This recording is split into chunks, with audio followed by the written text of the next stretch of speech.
Guillaume, comment tu vas? Bah écoute, ça va très bien. Pas encore confiné malgré une dizaine de cas de la variole du singe, donc Ça pour arrive l'instant, bientôt. ça va.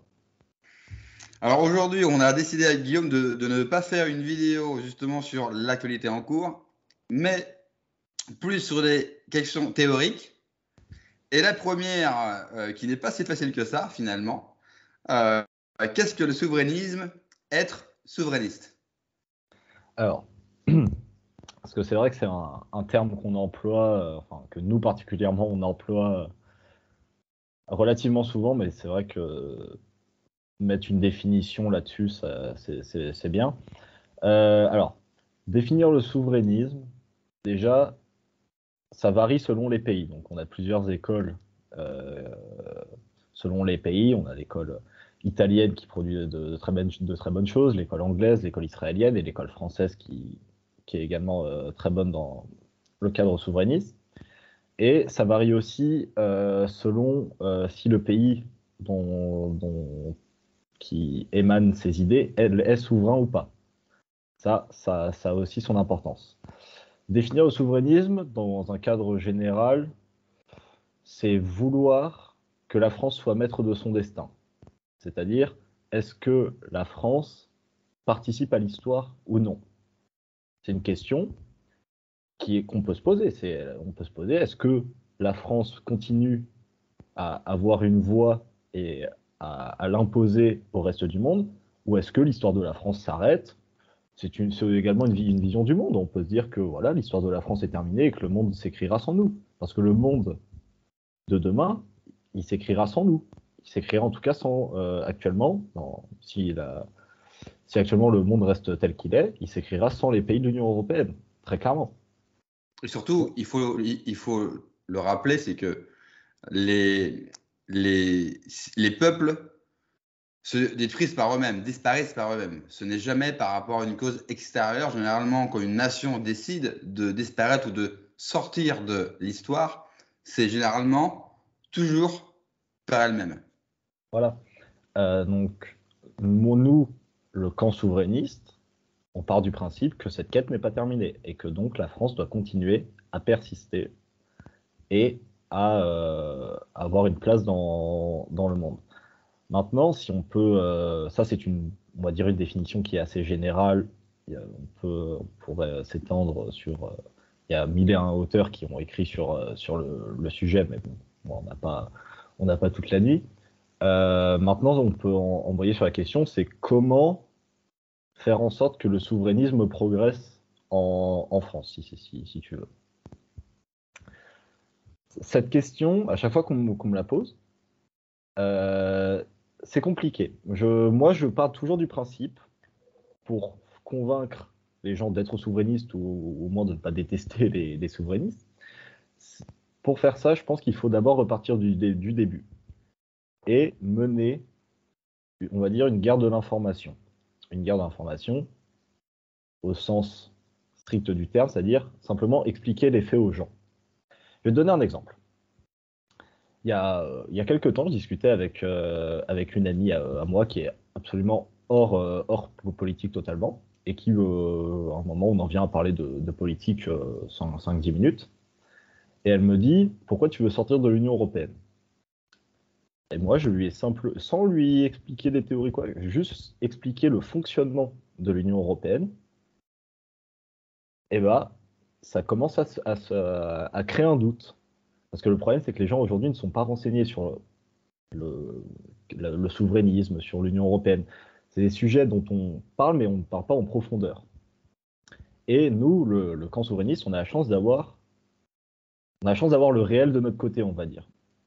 On a la chance d'avoir les faits. On peut dire, bon, j'aime pas spécialement cet auteur, mais on peut reprendre Jacques Lacan qui disait le réel, c'est quand on se cogne. Et ben, c'est absolument ce qu'il faut faire, c'est-à-dire qu'il faut que les gens se cognent au réel. Dès lors, après, les gens finiront par être convaincus d'eux-mêmes. C'est aussi simple que ça, mais l'important, ce qu'il nous faut, c'est expliquer aux gens. On a des gens très bons pour penser, on a des très bons intellectuels en France dans le camp souverainiste. Maintenant, ce qu'il nous faut, c'est des vulgarisateurs pour expliquer aux gens. C'est aussi simple que ça. D'ailleurs, Avec ça, Pour toi, en ça ira tout France, à seul. l'heure actuelle, qui représente le mieux le courant souverainiste? Bah, dans le cadre politique, on a de toute façon l'Alliance souverainiste avec Nicolas Dupont-Aignan, Charles-Henri Gallois et Florent Philippot. Donc là-dessus, on va dire dans le camp politique, c'est bien. Après, évidemment, on a évidemment l'UPR de François Asselineau, on a République souveraine de Georgi Kosmanovic. Il y a plein de mouvements intéressants. Il y a beaucoup de mouvements. Donc ça, c'est dans le cadre politique. Dans le cadre intellectuel, bon, bah, tu as reçu récemment, j'ai vu Pierre-Yves Rougiron du Cercle Aristote. Bon voilà, les intellectuels, on les a. On a les intellectuels, on a les politiques. Maintenant, ce qu'il faut, c'est réussir à faire la liaison entre les deux. C'est-à-dire que l'information passe, qu'après, que ce soit des gens du monde politique ou de premier plan ou de second plan, peu importe.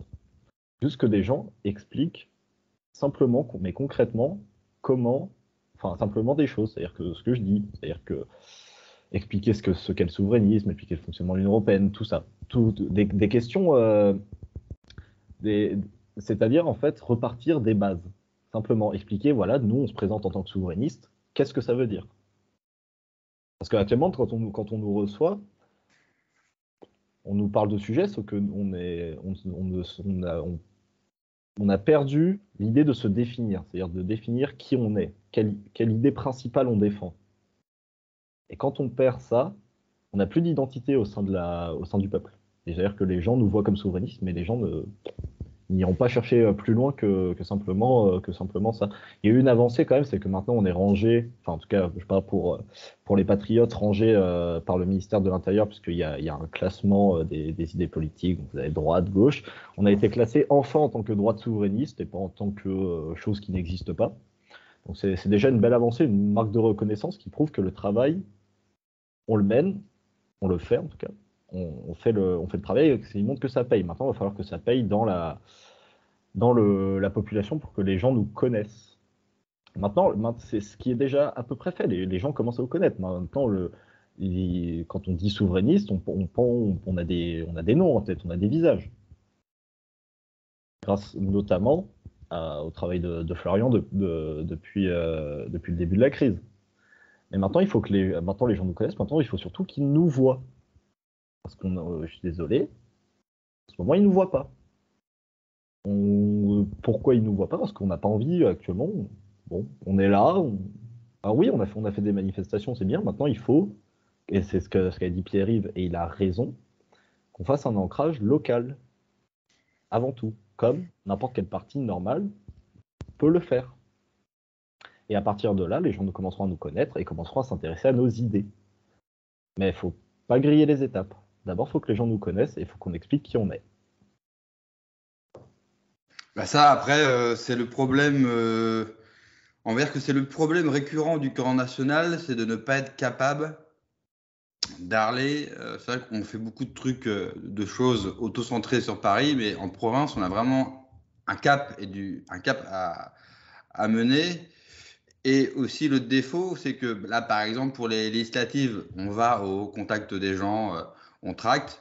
Mais c'est vrai que hors élection, on a du mal à se mobiliser en province et à investir. Il faut vraiment que les gens nous voient, d'une part, en permanence et dans leur quotidien, tous les jours. Parce que tu vois, définir qui nous sommes, c'est bien.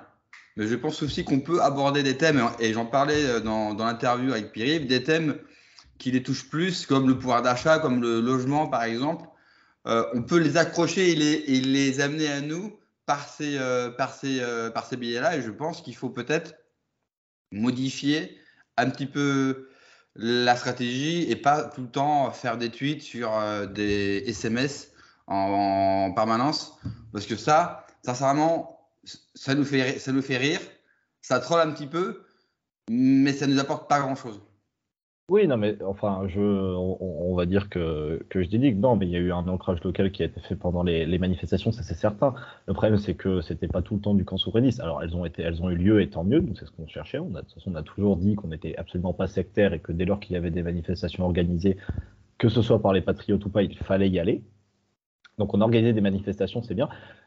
Le problème des manifestations, c'est que c'est davantage pour ça ne...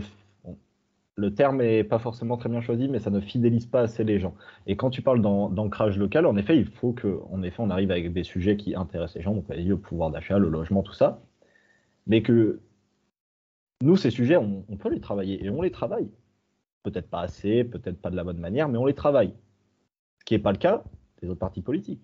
Enfin, ce qui n'est même pas le cas des autres courants politiques. Parce qu'il y a, globalement, en ce moment, il n'y a que les souverainistes qui bossent. Et il faut simplement dire en arrivant, quand on arrive, bonjour, nous on est souverainistes, on vous apporte ces solutions-là. Et à partir de là, les gens, ils seront évidemment qu'ils seront d'accord pour nous suivre, puisqu'il n'y a que nous qui nous intéressons au pays. Il n'y a personne qui bosse à part les souverainistes. C'est tout. Ça, c'est un simple état de fait. D'ailleurs, on le voit parce que dans toutes les dernières études d'opinion qu'on a pu voir, il sera difficile de revendre le projet européen. Je pense que ça, c'est fini. Je pense que surtout avec le Covid, les gens se sont aperçus que on ne décidait plus de rien. Donc, je pense qu'il y a une frange de la population qui est prête à nous écouter, qui est mûre pour écouter nos idées. Il faut juste faire ce travail, d'aller à leur contact, de créer un lien en province pour eh bien, tout simplement, essayer de propager nos idées. Ah mais oui, de toute façon, le projet européen tel qu'on nous le vend, enfin, tout le monde commence à se rendre compte que c'est pas vraiment ce qu'on nous promettait. Que ce soit depuis le Covid ou même depuis la guerre en Ukraine. Regarde, la guerre en Ukraine. Bon. On en a parlé un petit peu. Pas beaucoup, mais un petit peu. Il y a quelques temps, l'UE va lever donc une dette commune pour l'Ukraine. Alors on me dit, oui, là d'accord, la dette, c'est pas très important. Bon, regardez, le Japon, 250% du PIB, leur dette. Bon, je vais pas rentrer dans les détails, le problème c'est que nous, on n'a pas notre monnaie nationale, ce qui est légèrement plus compliqué pour gérer une dette. Mais, Et surtout, quand on parle du Japon, certes, ils ont une dette immense, oui, sauf que sauf que leur dette, elle sert à quelque chose. leur dette, elle est détenue à 100% par eux-mêmes.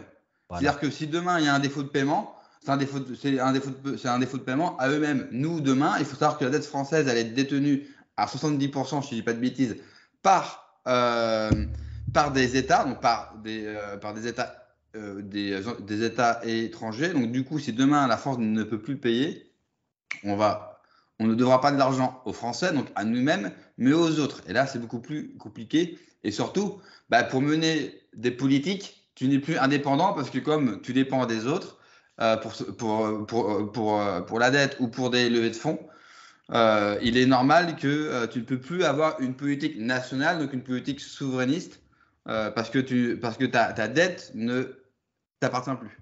Voilà. Mais en oubliant toutes les considérations, on va dire, un petit peu plus techniques. Tu vois, je te parlais de vulgarisation tout à l'heure. Là, c'est simple. L'UE lève une dette commune, donc c'est donc une dette pour un pays étranger. Donc on fait de la dette en France pour un pays étranger. Point 1. Point 2, la dette est levée par une puissance étrangère. Par une puissance étrangère. C'est le racket de l'étranger, c'est un régime xénocratique. Point barre. C'est tout. La dette, en plus, parce que voilà, donc déjà, ça pose un problème, on va dire, ça pose un problème en général. Mais si on va sur le fond, la dette, pourquoi est-ce qu'on fait cette dette? La dette, c'est simplement pour se détourner du gaz russe et du pétrole russe. Sauf que ça veut dire se retourner vers les États-Unis. Et ça, quand vous expliquez aux gens ce que ça va leur coûter, ça, mais évidemment que les gens ne peuvent pas le laisser passer. De toute façon, vous expliquez simplement l'UE a toujours été au service des États-Unis. Mais ça, c'est vrai depuis la construction européenne, parce que la construction européenne est partie des États-Unis. Je vais donner un exemple de vulgarisation. Rapidement, sans rentrer dans les détails. La construction européenne, au départ, ça vient principalement d'un anticommunisme. Puisque, alors là je suis désolé auprès de toute la droite française, la construction européenne s'est fait surtout avec des partis de droite, des partis chrétiens notamment, des partis conservateurs, et quelques partis socialistes de différents pays, surtout marqués parce qu'ils étaient anticommunistes et que donc ils s'entendaient bien avec les autres partis. C'est pour ça que d'ailleurs on n'a pas eu le Parti travailliste anglais notamment, qui a posé quelques petits problèmes dans la construction européenne. Bon. Il y a un comité à l'époque de la construction européenne qui s'appelait le comité américain pour une Europe unie, donc ACUE, qui était financé en grande partie par la CIA, hein, parce que évidemment la CIA est dedans. Alors on nous dit oui, c'était financé en partie, enfin c'était financé par Ford. C'était pas du tout financé par Ford, hein. L'argent ne faisait que transiter par la fondation Ford et la fondation Rockefeller. Et la CIA, donc les États-Unis, donc la CIA, a financé à peu près, entre 1949 et 1960, à peu près 4 millions d'euros pour le mouvement européen. Le mouvement européen qui a été créé après le congrès de La Haye par Joseph Ratzinger, qui a été également le fondeur de la Ligue de défense européenne de coopération économique, donc LECE, et du groupe Bilderberg, qui était un agent américain. Mais maintenant, le problème, c'est que maintenant, ça on le sait. Avant, c'était du complotisme de le dire, mais maintenant, on le sait. Au même titre que Paul-Henri Spaak ou Robert Schuman. Et au final, les 4 millions d'euros, les fonds étaient insuffisants, donc ils sont allés voir notamment des financiers ou des grandes entreprises. C'est juste, voilà, 2 minutes. La construction européenne, l'Union européenne a été créée pour servir les États-Unis, point. Et de ça se retrouve dans le fait que maintenant, on va devoir se tourner vers les États-Unis pour le gaz, le pétrole, pour notre énergie. Par exemple. Et ça, vous l'expliquez simplement comme je viens de le faire en 2 minutes. Les gens, ils sont pas bêtes. À partir de là, ils font les liens. Et ils se rendent compte de ce que c'est l'Union européenne. Le problème, c'est qu'aujourd'hui, on n'en parle pas assez. On n'en parle pas assez, on n'en parle pas assez bien. Simplement vulgarisé, comme je te le disais au début. Tu me parlais des gens, des Français en général. On dit souvent que les Français se désintéressent de la politique. Qu'est-ce que tu en penses de ça? Est-ce que c'est réel ou est-ce que c'est une sorte d'idée que les médias, en général, veulent nous mettre dans la tête que les Français ne s'intéressent plus à la politique? Parce que sincèrement, dans la vie de tous les jours, quand tu parles avec les gens, j'ai pas l'impression qu'ils ne s'intéressent plus aux faits politiques. Alors, on pourrait penser que oui, quand on voit les taux d'abstention aux élections, surtout à l'élection présidentielle. Je pense que les Français ne se désintéressent pas, mais je vais nuancer. On va prendre un exemple de crise sociale récente, les Gilets jaunes. Bon.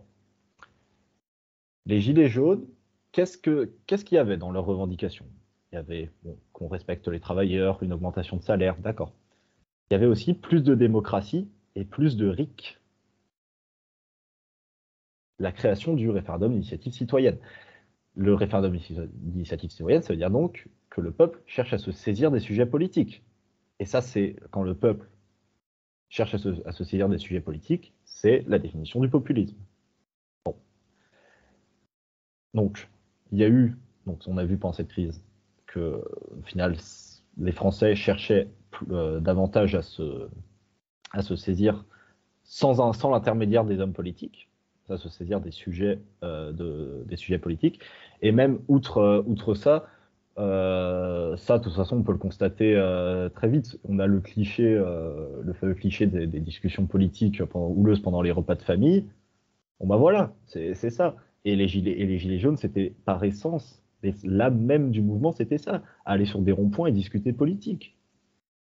C'était ça. D'ailleurs, quand tu parles des Gilets jaunes, c'était une frange de la population où on disait qu'ils ne s'intéressaient plus à rien ou à la politique, et on s'est rendu compte finalement, et je me souviens, et tu dois t'en souvenir aussi, que les médias à l'époque ne comprenaient pas, étaient surpris d'avoir face à eux des gens qu'ils considéraient comme descendants, c'est la fameuse phrase de François Hollande, en gros, qu'ils avaient face à des ignares, à des prolos. Ils se sont rendus compte que non, ils s'intéressaient, même certains maîtrisaient des sujets plutôt en plus techniques, donc ils étaient bien au courant, que ce soit de l'Union européenne, de tout ça. Et oui, c'est vrai. Moi, je pense qu'ils se sont pas désintéressés de la politique, c'est que je pense que dans un pays qui n'est plus souverain, qui ne décide plus de sa destinée, je peux comprendre que les gens ne s'intéressent plus parce qu'ils se disent à quoi ça sert, ce n'est plus nous qui commandons. Les gens, ils sont au courant que ça se joue ça se joue ailleurs, ça se joue ça se joue ailleurs par des groupes. Bah, oui, enfin, pour juste finir, oui, en effet, quand les Gilets jaunes, on avait vu donc les journalistes qui se demandaient, oh, mais enfin, on avait vu plein d'articles, regardez ces Gilets jaunes qui discutent sur les ronds-points, mais de quoi ils parlent. Alors, on avait eu sur les plateaux de télé la castafiore de journalistes qui se moquaient des Gilets jaunes, hein, mais qu'est-ce qu'ils y connaissent? De toute façon, c'est prolo, à la grande économie, nous qui sortons d'HEC. Bref. Donc la clique de journalistes qu'on a aujourd'hui, hein, c'est-à-dire mais bon, je vais rester poli. Bon, ce sont des gens.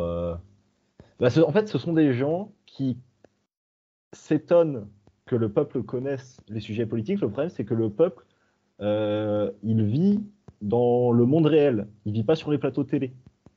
Donc forcément, le réel, comme j'ai dit tout à l'heure, la phrase de Jacques Lacan, le réel c'est quand on se cogne, bah, le réel il le voit à chaque fin de mois. Et donc il s'y intéresse pour comprendre. Le problème c'est que les journalistes, pas tous, et une grande partie, les Duhamel, bon. Et comme ils passent leur vie sur les plateaux télé, bon, c'est facile, on fait une chronique, on parle de sujets un peu compliqués, on parle d'économie, on se met une belle cravate, et forcément, bah voilà, on paraît intelligent. Non, pas du tout. Là, au final, bon, moi je n'y étais pas parce que quand les Gilets jaunes ont commencé, bah, j'étais encore au lycée, donc c'était un peu compliqué. Mais j'ai des amis qui y allaient et au final ils me disaient, mais on avait des discussions profondes, des discussions intéressantes. Et pour revenir à ce que tu disais, en effet, il y a la question de la souveraineté, c'est-à-dire que quand on est un état, quand on n'est plus un État souverain, c'est comme j'en parlais la dernière fois qu'on s'est vu, on se fout de savoir qui est Premier ministre parce que de toute façon, ça ne changera rien. Et je pense aussi, et pour revenir à ce que je disais, si les Gilets jaunes ont demandé un référendum d'initiative citoyenne, je pense que c'est parce qu'il y a malgré tout un désintérêt pour les hommes politiques. Parce que quand on veut le RIC, c'est-à-dire qu'on ne cherche pas d'intermédiaire pour se saisir des sujets. Et je pense qu'en effet, les hommes politiques, parce qu'ils sont nuls, simplement, je suis désolé.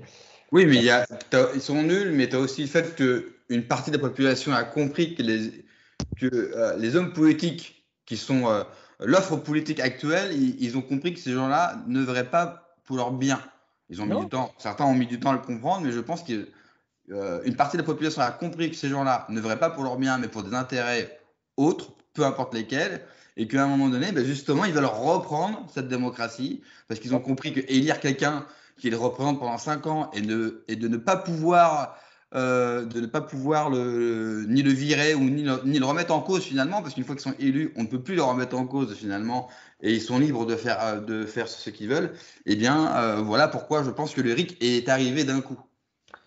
Ouais, non, mais c'est sûr. Enfin, déjà parce que les hommes politiques enfin, le peuple considère que les hommes politiques ne sont plus à même de se saisir des sujets importants qui influent sur la vie des citoyens, et aussi parce que, bah, outre leur incompétence, outre le fait que ce soit parfois des gens extrêmement nuisibles, je pense simplement que, enfin, ils sont plus haut niveau, je veux dire. Je vais faire exprès de pas prendre des partis je vais faire exprès de prendre des partis qui sont éloignés de mes idées. On est passé de Georges Marchais à Fabien Roussel. Bon, bah à partir de là, forcément, que ça, avec tous les désaccords que je peux avoir avec Georges Marchais, bah, je suis désolé, mais ça claque moins. Ça claque moins. C'est simplement, c'est parce que enfin, je veux dire, Anne Hidalgo, quoi. Enfin bon, je veux pas être méchant, hein, mais bon. Même les Parisiens n'ont même pas voté pour elle. Voilà, Notre-Dame de Paris, je veux dire, on en est arrivé là. Et ça, c'est dommage. Mais D'ailleurs, à ce propos, est-ce qu'un gouvernement national, donc pas pour le Frexit, mais très critique envers l'euro, pourrait faire quelque chose d'après toi? disons que dès lors que le gouvernement est anti-Europe sans proposer un Frexit, ça voudrait dire qu'il est logiquement plus proche des idées que nous on peut défendre, donc ce serait un moindre mal. Je pense néanmoins que ça changerait pas grand-chose. On va prendre, allez, l'élection présidentielle est fraîche, on va prendre Monsieur Éric Zemmour. Bon, Monsieur Éric Zemmour, c'était quoi? Qu'est-ce que c'était son programme? L'immigration, c'est pas bien. Ok, bien. On va prendre deux mesures d'immigration basiques, simples. La sortie de Schengen, de l'espace Schengen, et l'arrêt du regroupement familial. Bon. L'espace Schengen, c'est dans les textes européens depuis le traité d'Amsterdam. On n'y touche pas. Le regroupement familial, impossible d'y toucher depuis les directives de 2003. Et bien à partir de là, c'est mort. À partir de là, c'est niette. Ce qu'il faut comprendre avec la justice européenne, c'est que c'est une justice qui est politique. Politique dans le sens où elle est dans une logique d'élargissement de son champ de compétences. Ça s'est vu récemment avec l'UE qui, d'un coup de baguette magique, bannit RT et Sputnik, alors que ce n'est absolument pas dans son champ de compétences.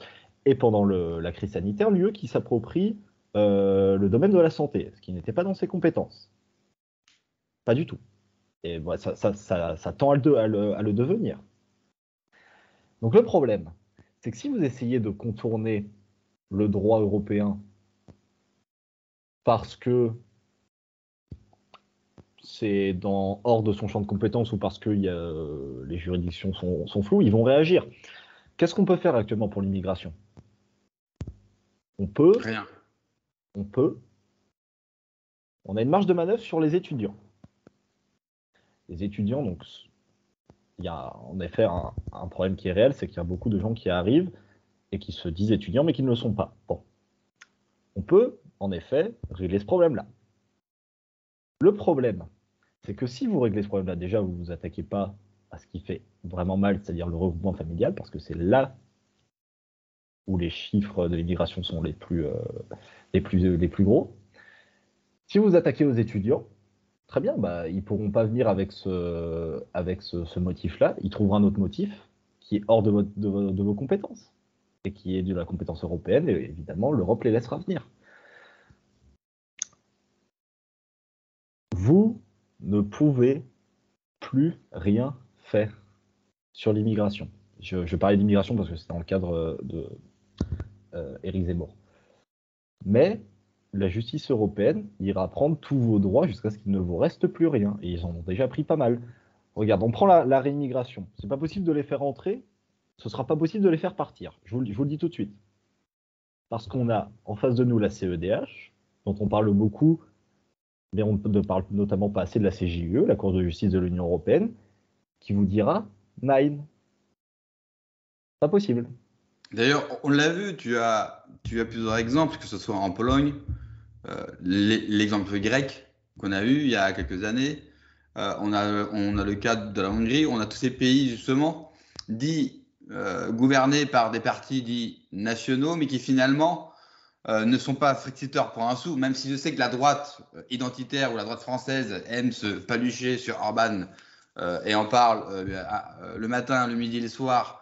Alors qu'en plus, quand tu regardes le bilan d'Orban et surtout d'où il vient, ben, finalement, c'est pas si fameux que ça. Et il a un discours, certes, populiste et national, mais dans les faits, toutes les mesures qu'il prend ou toutes les mesures qu'il a prises n'a pas du tout été en faveur de son pays. C'est notamment l'homme qui, lors de la grande braderie à l'Est, a vendu toute l'industrie hongroise. Les gens s'en souviennent plus, mais l'industrie hongroise, il y avait une vraie industrie hongroise. Il y avait un vrai savoir-faire. Eh bien, à cette époque-là, celui qui a tout vendu, c'est notre cher Orban. Et même sur l'immigration. Hein. Sur l'immigration, les chiffres ne sont pas si bons que ça. Quand on regarde les chiffres, ils ne sont pas si bons que ça. C'est vrai que nos identitaires aiment bien prendre la Hongrie et la Pologne comme exemple.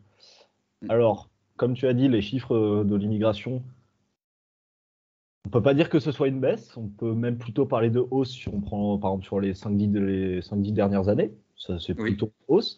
Et deux, simplement, vous êtes un migrant, vous avez le choix entre la France et la Hongrie. C'est normal qu'il n'y ait pas d'immigrés, ils ne veulent pas y aller. Les gens se barrent de Hongrie, les Hongrois s'en vont. Et si le projet c'est de devenir la Hongrie pour avoir moins de migrants, je trouve ça cher payé quand même, hein. On soit honnête. J'ai Je parlais du coup pour Zemmour. Moi, j'ai beaucoup d'affection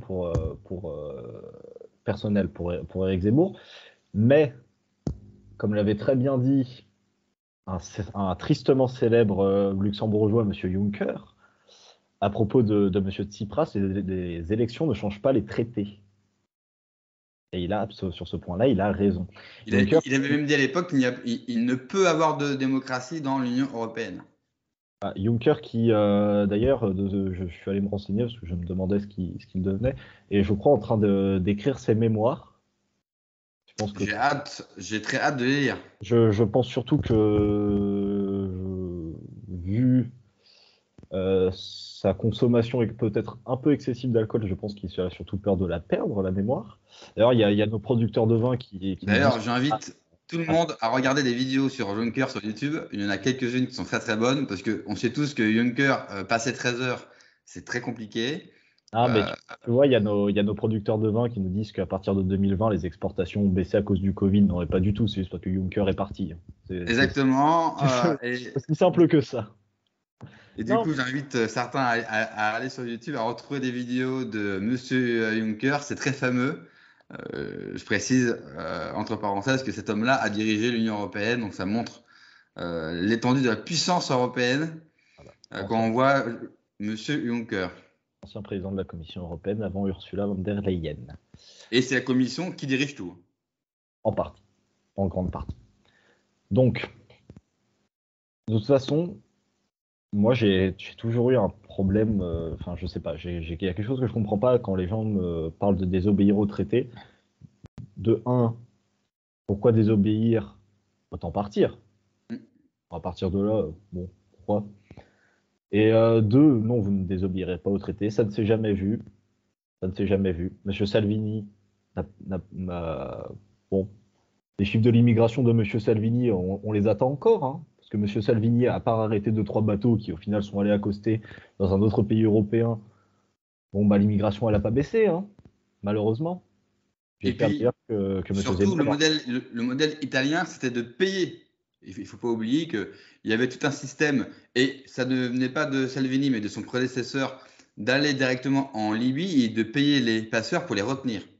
Voilà. C'était ça, la véritable politique italienne. Et Salvini, même si je sais beaucoup l'ont aimé avant qu'il trahisse comme les autres, les chiffres sur l'immigration étaient mauvais. Il avait beau, pareil, tenir un discours ferme et dur, ils sont mauvais. Et finalement, ce qui est drôle, qu'on prend de la hauteur, finalement, le seul pays qui a voté la loi sur l'immigration, parce que je sais que c'est un thème qui intéresse tout le monde, l'immigration, le seul pays qui a voté la loi la plus dure qu'on n'a pas vue depuis 30 ans sur l'immigration, c'est l'Angleterre avec Boris Johnson.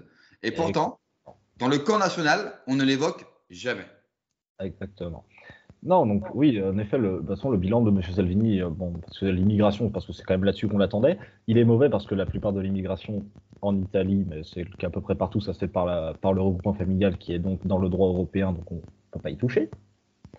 J'espère d'ailleurs, pour revenir à M. Zemmour, qu'il ne connaîtra pas le même destin que M. Salvini, ça serait, je pense, une grande perte. Et non, de toute façon, vous voulez désobéir au traité, bah, vous finirez comme les Grecs, hein, simplement. Hein.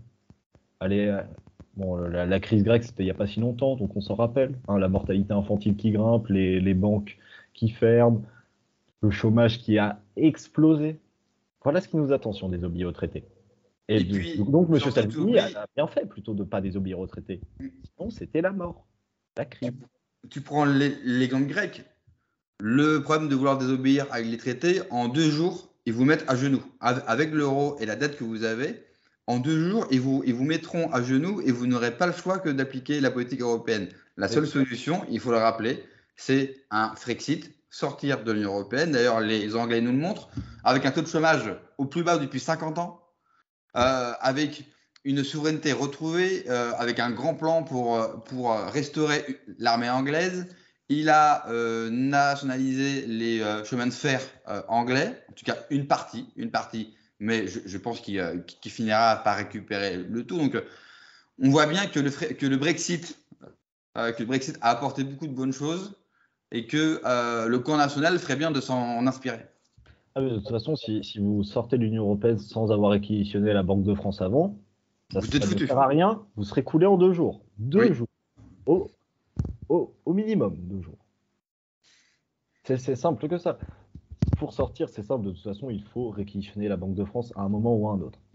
Pour sortir de l'Union européenne, il n'y a pas énormément de choix. Vous avez l'article 50 discuté, sinon, simplement, et ça, c'est un des scénarios que proposait Zemmour à un moment.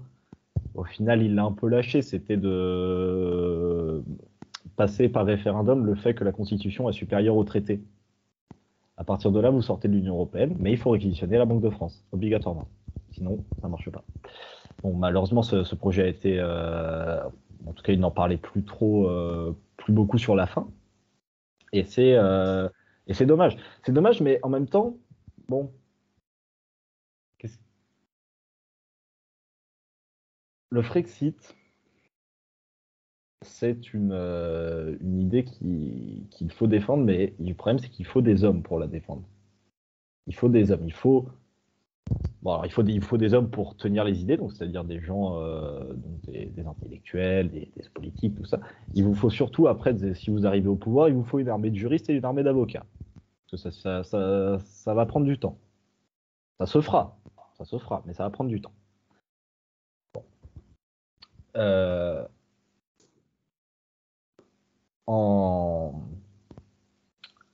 Dire que, pour revenir au début, parce que on parlait du souverainisme au début, on pourrait me dire, mais est-ce que la France est encore un État souverain? C'est une question en effet qu'on peut se poser. Moi, je reprends. Alors, c'est pas théorisé par lui, mais c'est à partir de lui que ça commence à se faire. C'est à partir de Philippe le Bel. Donc, après, ce sera un petit peu plus théorisé sur un volet économique par Jean Baudin quelques temps plus tard. Et je vais synthétiser comme l'avait fait la plus grande femme politique du siècle dernier, qui est Marie-France Garot. Pour qu'un État soit souverain, il faut qu'il dispose de 4 pouvoirs: battre monnaie, rendre la justice, faire les lois et décider de la paix et de la guerre. On ne peut pas dire que ce soit... Parce que bon, battre monnaie, non. Faire les lois, plus beaucoup. Rendre la justice, de moins en moins. Et décider de la paix et de la guerre, avec la situation en ce moment, on peut se demander. Du coup, tu réponds à la troisième question, c'est que finalement, le camp national ne pourra gouverner seulement si il parle enfin d'un Frexit clair et net. Si on n'annonce pas le Frexit avant, ça ne se fera pas et c'est normal. On peut pas arriver en cachant le Frexit dans le sac et le ressortir après. Bien sûr. Ça déjà, c'est pas possible. Déjà parce que ce serait mentir ouvertement. Bon, je sais qu'on en prend malheureusement l'habitude dans la classe politique, mais ça passerait pas. Et puis ça passerait pas parce que d'accord, vous arrivez, mais vous faites quoi? C'est-à-dire qu'il faut avoir un plan, faut des hommes après, ça se prépare, un Frexit, ça se fait pas comme ça d'un coup de baguette magique, malheureusement. Mais donc, pour répondre à la question initiale, un gouvernement aussi critique de l'Europe, peu importe, s'il annonce pas le Frexit, de toute façon, il ne fera rien. Et ça ne s'est pas produit, donc ça reste du champ de l'hypothèse. J'avais peur, si ça n'est pas arrivé, de toute façon on s'en doutait bien, mais si un Éric Zemmour, si une Marine Le Pen arrivait au pouvoir, que l'échec de sa politique soit tellement cuisant que le camp national aurait du mal à s'en remettre. C'est un risque à prendre, ce qui ne veut pas dire pour autant, moi j'ai soutenu Marine Le Pen au second tour, évidemment. Mais on peut se demander si au final ça ne ferait pas du mal au camp national, au camp souverainiste, en tout cas. Mais écoute, ça sera le mot de la fin. Ce qu'on peut dire, c'est que si on veut que la France s'en sorte, la seule solution est un Frexit clair et net. Mais pour cela, comme tu le dis, il nous faut les hommes, il nous faut travailler. Et j'espère que pendant les 5 ans qui viennent, on se mettra au travail. Et surtout, ce qui serait bien aussi, c'est de faire sortir des nouvelles têtes, des nouveaux visages pour amener un peu de fraîcheur, un peu de jeunesse, parce que je pense que ça manque un peu de jeunesse dans le camp. Je parle souverainiste pour le coup. Dans le camp national, ils ont, on va dire, quelques jeunes, mais chez nous, il faudrait un petit peu plus de jeunes. Il faudrait parler à un plus vaste éventail de la population au lieu d'être toujours centré sur les 2-3 mêmes personnes. Je pense qu'il va falloir travailler et revoir, même s'il y a des très bonnes choses de fait, évidemment. Hein. Il y a un gros bout de fait, mais il va peut-être falloir trouver un autre axe ou d'autres axes différents de travail pour justement proposer pendant 5 ans, parce que ça va être les 5 ans à venir vont être très compliqués. On le voit déjà avec une inflation record et ça va continuer de grimper. Je pense qu'il va falloir être prêt quand les Français vont demander des comptes à ce gouvernement et surtout quand ils vont demander des solutions. Il va falloir qu'on soit prêt à leur parler et à leur proposer. Ah ben, de toute façon, pour finir là-dessus, nous on a la chance dans le camp souverainiste d'avoir d'excellents hommes politiques. Ça, je n'ai pas besoin de vous citer les noms, vous les avez tous en tête. Le seul problème maintenant, ça va être parce qu'on a enchaîné mauvais sur mauvais, que le peuple français ait de nouveau confiance en ces hommes politiques. Ce qui me rappelle d'ailleurs un livre de Roland Hureau qui s'appelait L'antipolitique. Peut-on avoir une classe politique encore plus nulle? Ce gouvernement nous prouve que oui. Heureusement, ce n'est pas le cas dans le camp souverainiste. Écoutez, moi je vous invite à vous abonner à cette chaîne, à me suivre sur Twitter et sur Instagram. N'hésitez pas à aller voir les différentes interviews que j'ai pu déjà faire, notamment celle de Pierre Rougeron ou lors d'un Mike Borowski. Semaine prochaine, j'aurai le plaisir de recevoir Philippe Murer, de recevoir Romain Bessonnet notamment. Donc vraiment, essayez d'amener de la qualité. Hop, j'ai mon chat qui fait des siennes, mais ça c'est normal, c'est la vie de tous les jours. Bref, je vous souhaite à tous et à toutes un bon week-end, puisque cette interview sera diffusée demain, donc on sera samedi. Un bon week-end, une belle soirée, bref, profitez bien. Je vous dis à une prochaine.